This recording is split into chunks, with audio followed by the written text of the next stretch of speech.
गुरुजी नमस्कार। नमस्कार जी। गुरुजी, ये 9th हाउस का इम्पोर्टेंस क्या है? Good. It's a great question. बहुत सुंदर और बहुत बड़ी प्रश्न है। ज्योतिष में जो 12 घर होते हैं, पहला घर लगन, दूसरा धन, तीसरा ट्रैवल जर्नी, भाई, चौथा माता। तो इस प्रकार से जब हम एक एक घर आगे बढ़ते रहते हैं तो 9वां घर जो है वो हमारा भाग्य और धर्म का भाव होता है। जी। अगर देखा जाए तो सब कुछ पूरा का पूरा अस्तित्व जो है किसी कुंडली का वो 9th हाउस पर ही टिका हुआ है। ऐसा क्यों? जी। ऐसा इसलिए कि आपके कुंडली में 9th हाउस आपके प्रीवियस बर्थ को डिनोट करते हैं, आपके पिछले जीवन को डिनोट करते हैं, कहां से आप आए हैं उसको डिनोट करते हैं। जैसे कि कुंडली में 5वां घर आपके अगले जीवन को डिनोट करते हैं। अर्थात अंग्रेजी में बड़ा एक सुंदर वर्ड है, शब्द है, सॉरी, कहते हैं कि what you are now is the reflection of your past deeds. इस जीवन में आप जो भी भोगते हो, चाहे वो सुख हो, चाहे वो दुख हो, चाहे वो अच्छी स्थिति हो, चाहे वो बुरी स्थिति हो, ये सब कहीं ना कहीं आपके कई जन्मों के कर्मों का ही तो फल है और ये सब आपके भाग्य बनाता है। तो 9th हाउस जो है वो भाग्य का भाव है।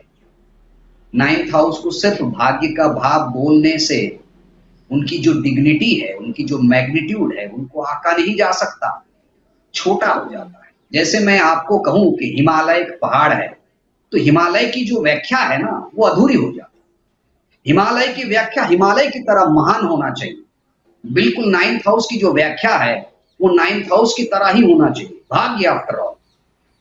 क्योंकि आप या कोई भी व्यक्ति जिस स्थिति में भी वर्तमान में है, कैसे माता है, कैसे पिता है, कैसे पत्नी है, बहुत सारे इस प्रकार के विषय है जो 9th हाउस से बड़े डीपली रिलेट करता है। वह आपका धर्म का भाव भी है। अब सवाल ये उठता है कि 9th हाउस को धर्म का भाव क्यों कहा जाता है? 8वां घर धर्म का घर क्यों नहीं है? छठा घर धर्म का घर क्यों नहीं है? आपके लगन धर्म का घर क्यों नहीं है? आपका 10वां घर धर्म का घर क्यों नहीं है? क्योंकि धर्म उसको कहते हैं जो हम सेल्वेशन, मोक्ष, मुक्ति के लिए जो कर्म करते हैं वही धार्मिक कर्म माना जाना चाहिए। द वर्क और the activities you do to get emancipation और salvation in a right way is religious activity. अब क्या है कि हमारे कुंडली में जो हमारा 12वां घर है ना, the 12th house, that is a very interesting house. वो घर है मोक्ष का। और उस मोक्ष के घर से अगर आप काउंटिंग स्टार्ट करते हो तो 9th हाउस जो आएगा ना वो आएगा 10th house. That is 9th house is the house of moksha karma. That is why it has been stated as the house of bhagya, destiny, dharma. 9th house और भी बहुत सारी चीजों के लिए जो है वो इंपॉर्टेंट है। जैसे it is 11th of 11th। It is 11th of 11th. Your 9th house is the 11th house of 11th house. 11th house gain, लाभ, मित्र, इस प्रकार की चीजों को दर्शाता है। 11th हाउस आपके बड़े भाई और बड़ी बहन को भी दर्शाते हैं। आपके जीवन में कितना लाभ होगा, लाभ और आर्थिक स्थिति में थोड़ा सा अंतर है। जो हमारे फाइनेंशियल स्टेबिलिटी है that is denoted by 2nd house. लेकिन हमारे जीवन में कितना पैसों का आगमन होगा, कितने अच्छी चीजों का आगमन होगा, वो 11th हाउस डिनोट करता है। तो लाभ भाव का जो लाभ भाव का है, यानी कि मित्र का भी जो मित्र है, बड़े भाई का भी जो बड़ा है, तो उस प्रकार की चीजों के लिए 9th हाउस जिम्मेदार होता है। 9th हाउस जो है it is 8th from the 2nd। अर्थात आपका 2nd हाउस जो है कुंडली में वो आपके परिवार को दर्शाता है और आपके परिवार में कितने लोग कितने समय तक जीवित रहेंगे, बूढ़े व्यक्ति कितने समय तक जीवित रहेंगे, हाउ ओल्ड योर पेरेंट्स और grandparents will be, it is also indicated और denoted by ninth house. Ninth house जो है वो आपका कुंडली में जो आपका सेवेंथ हाउस होता है, पत्नी का घर जो है या पति का घर जो है उसका थर्ड होता है। So it also denotes the younger siblings of your spouse. अगर आप एक स्त्री है तो आपके पति के कितने भाई होंगे या बहन होंगे, उस प्रकार की चीजें भी जो है नाइन्थ हाउस से जाना जा सकता है। It is the second of your eighth house. कई बार होते हैं ना कि हम एंसेस्ट्रल प्रॉपर्टीज हमको प्राप्त होता है, पिता माता की प्रॉपर्टीज वगैरह हमें मिलते हैं, कई बार नहीं भी मिलते, तो कितना मिलेगा ये डिफाइन करता है नाइन्थ हाउस।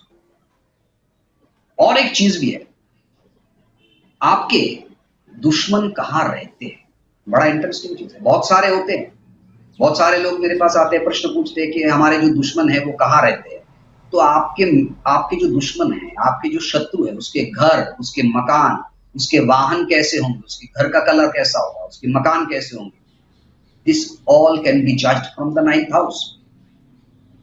और इससे भी अगर बड़ी बात हम कहें कि ninth house is the house of your grand children. पांचवा घर जो है वो आपके संतान का होता है। आपका वंश जो है वो आगे बढ़ेगा कि नहीं बढ़ेगा, आपके संतान के संतान यानी कि आपके ग्रैंड चिल्ड्रन कैसे होंगे, वो भी नाइन्थ हाउस पर ही डिपेंड करता है। जी। तो इस प्रकार से अगर हम नाइन्थ हाउस की महिमा का वर्णन करने जाए तो इतने सारे चीजें बड़े डीपली रिलेट है नाइन्थ हाउस से कि उसकी व्याख्या एक छोटे से वीडियो में करना लगभग असंभव है। लेकिन नाइन्थ हाउस बहुत ज्यादा महत्वपूर्ण है। इसीलिए अगर किसी व्यक्ति की कुंडली में भाग्य भाव का स्वामी खराब हो जाता है, कमजोर हो जाता है, राहु केतु के साथ हो जाता है, 6, 8, 12 भाव में चला जाता है, अस्त हो जाता है, वक्री हो जाता है, तो उस प्रकार के व्यक्ति के जीवन में भाग्य उदय में जो है वो समय लग जाता है, भाग्य का सपोर्ट जो है उनको नहीं मिलता। इसलिए भाग्य भाव और भाग्य भाव का स्वामी जो है वो दोनों बहुत ज्यादा महत्वपूर्ण है। इसलिए जब हम उपाय करते हैं, आप देखे होंगे कि किसी भी ज्योतिष के पास आप जाइएगा तो निश्चित रूप से वो आपके भाग्य भाव के स्वामी के जो रत्न है ना वो पहनने की सलाह देते हैं आपको कि आप उसको पहनो, आप अपने भाग्य को मजबूत करो। भाग्य भी तो कई प्रकार के होते हैं, धन भाग्य भी भाग्य, वो धन का भाग्य, कर्म भाग्य, कर्म का भाग्य, संतान भाग्य, पत्नी भाग्य, पति भाग्य, प्रेम के संबंधों में बॉयफ्रेंड गर्लफ्रेंड कैसा मिलेगा वो भी एक भाग्य है, मकान का भाग्य। तो हर चीज में कहीं ना कहीं भाग्य का एक बहुत बड़ा रोल जो है वो प्ले करता ही रहता है। तो भाग्य भाव का जो जो इंपॉर्टेंस है, जो गुरुत्व है, वो हमारे जीवन में अपार है, असीम है। सारे भावों की गुरुत्व होते हैं, लेकिन भाग्य भाव इसलिए ज्यादा गुरुत्वपूर्ण हो जाते हैं, महत्वपूर्ण हो जाते हैं, क्योंकि वो डायरेक्टली आपके कैरी फॉरवर्डेड कर्मा को दर्शाते हैं। पिछले जीवन से आप क्या लेके आए हो उस चीज पे बहुत ज्यादा फोकस करते हैं। नाइन्थ हाउस या नाइन्थ भावा, इसका जो इम्पोर्टेंस है वो सब बताने और वो हमारी ज़िंदगी में कितनी महत्वपूर्ण है, वो हाउस हमारे ज़िंदगी में कितना महत्वपूर्ण है, ये सब बताने के लिए धन्यवाद। जी।